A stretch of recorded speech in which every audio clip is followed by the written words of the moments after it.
শহরের মানুষ পায় না, আর গ্রামের মানুষ ওগুলো খায় না। দেখেন ভাই, পাইকে রয়েছে এক কথায়। আমরা একসময় এই গাছ লয়ে মারামারি করতাম, এক একজনের এক একটা গাছ। হ্যাঁ, একজনের গাছে আরেকজনের যাইতে পারতো না, মানে এক একজনের এক একটা সাম্রাজ্য।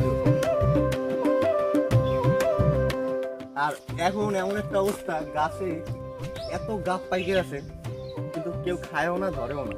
আর আগে আমরা এগুলো নিয়ে মারামারি করতাম, মানে এর গাছে এ উঠতে পারবে না, ওর গাছে ও উঠতে পারবে না, যে উঠবে তাহলে মারামারি হয়ে গেছে। মানে সোজা কথা একটা ওই এক রাষ্ট্র আর একটা রাষ্ট্রের মতো।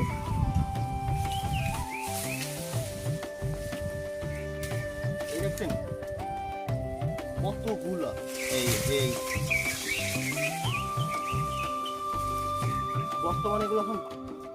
বর্তমানে এগুলো বাদুরে খায়, কিন্তু আমরা তো বাদুর না, আমরা বর্তমানে এখন মানুষ, মানুষ হয়ে খাইতেছি। ওই যে ছোটবেলায় খাইছি এই শখ, তবে কিন্তু মিষ্টি।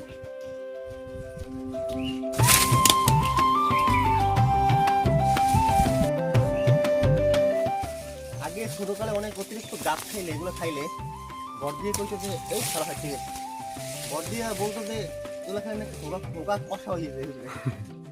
কিন্তু এর গাছের কোনো কোনো ভিত্তি নাই।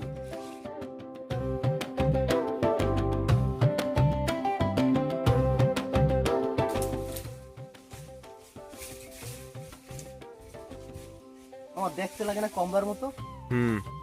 ধর।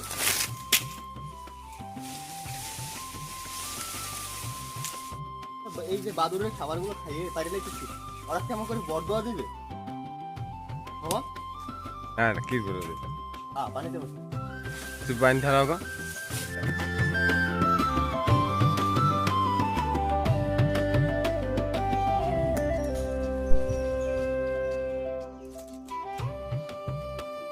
বাবু বয়সে থাকতে আমরা ছাড়তাম না, ওরা খাইতেছে না।